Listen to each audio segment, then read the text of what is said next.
안녕하십니까 내창기 여러분. 한방으로 여러분의 건강을 지켜드릴 경희대학교 한의대 김용석 교수입니다. 오늘은 발에 대해서 한번 알아볼 텐데요. 여러분들 우리 몸에서 가장 힘든 일을 하면서 또 가장 천하게 대접받는 것이 바로 발입니다. 발이 불편하면 사실 우리가 마음대로 갈 수가 없고요. 그래서 우리 아리랑에 보면 뭐 심리도 못 가서 발병 난다는 말이 있잖아요. 발병이 나면 걷지를 못하니까 내가 가고 싶은데 아무 데도 갈 수가 없습니다. 그래서 또한 발은 우리 몸의 제일 바닥에 있지 않습니까? 맨 밑에 있으면서 인체를 떠받치는 역할을 하는 거죠. 그래서 여기가 불편하게 되면 발목뿐만 아니라 무릎, 또 허리, 또 올라가서는 목에까지 불편함을 줄 수가 있습니다. 그래서 발이 틀어지면 우리 몸에 상당히 문제를 일으킬 수 있기 때문에 발이 상당히 중요합니다. 발은 또 우리가 70평생 산다고 했을 때 얼마만큼 움직이냐 하면 지구를 2바퀴 반 정도 돌 정도로 상당히 많은 역할을 합니다. 그러나 우리가 발에 대해서 또 얼마만큼 소홀히 했는가는 또 볼 수가 있어요. 이만큼 발은 우리에게 이렇게 많은 일을 하는데 우리는 발을 조금 소홀하게 아주 홀대하는 것을. 그래서 발톱에 때만도 못하고 뭐 이런 말까지도 많이 쓰는 게 바로 그런 것들입니다. 그러면 발의 건강을 유지하기 위해서는 먼저 발이 어떤 게 건강한 건가, 그죠? 발에 불편한 것이 무엇인가, 이상과 불편한 것들을 감별해야 되겠죠. 그러려면 먼저 정상이 뭔가를 알아야 돼요.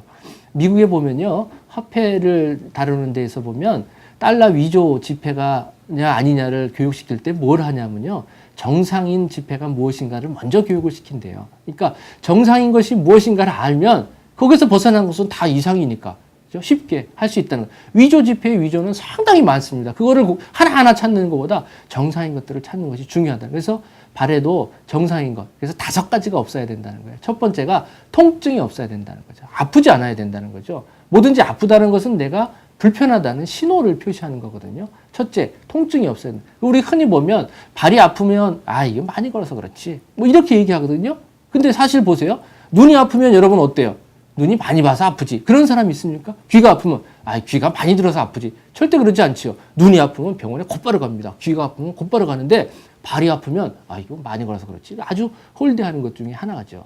두 번째는 발에 변형이 없어야 된다는 거죠. 발이 중심을 맞춰주고 일직선이 돼야 된다는, 변형이 생긴다는 건 틀어진다는 거죠. 특히 무지외반증이라고 해서 연료하신 분들이 많이 생기는데 발가락이 바깥쪽으로 이렇게 터지는 거죠. 그죠? 이렇게 틀어지는 거, 굽어지는 거죠. 이런 건 노화의 현상이라고 볼 수가 있거든요. 또 신발을 잘못 써도 되고, 이런 변형이 없어야 되는데 변형 중에서 중심을 잡아주는 거죠. 발의 중심은요, 뒤꿈치하고 앞꿈치 중에 첫 번째 발가락하고 새끼 발가락, 요게 삼각형으로 이렇게 균형을 맞아야 돼요. 이 중심이 맞아야 되는데 이 중심이 틀어지면 우리 몸의 균형이 틀어지니까 문제가 생길 수 있다는 거죠.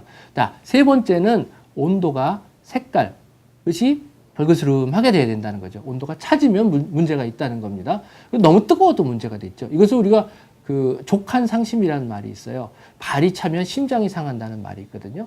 발이 따뜻해야지만 순환이 잘 된다는 거죠. 심장에서 가장 멀리 있는 것이 발이거든요. 그래서 발에 어떤 혈액순환이 안 되면 바로 심장에 문제가 생길 수 있고 혈액순환에 문제가 생길 수 있다고 보기 때문에 발이 따뜻해야지만 혈액순환이 잘 된다고 본다는 거지요. 그래서 발을 제2의 심장이라고 이야기합니다. 이런 것들을 우리가 완화하기 위해서 쓰는 방법이 뭐냐면 족욕이에요. 족욕. 따뜻한 물에다 한 40도 되는 물에다가 발을 한 15분 내에서 20분 잠가 두게 되면, 그죠? 뜨거운 것들이 이렇게 온몸을 돌면서 순환이 시키는 거죠. 발이 뜨거워지면서 머릿속에서 위로 올라갔던 열들이 또 내려오고 이렇게 순환, 대류 현상을 일으키기 때문에 순환이 잘 되기 때문에 족욕이 상당히 좋다는 것이죠. 족욕할 때는 한 40도 물을 넣고선 발을 갖다 대지만 또 좋은 방법들에는 우리가 이제 양동이를 쓰면 금방 식잖아요. 그걸 막기 위해서 우리 생활 속에서 스티로폼 같은 거를 두게 되면 보온 효과가 계속 있으니까 스티로폼을 이용을 하시면 상당히 좋겠고요. 그 다음에는 이 발가락 중에서도 이 굳은 살이 베끼지 않아야 돼요.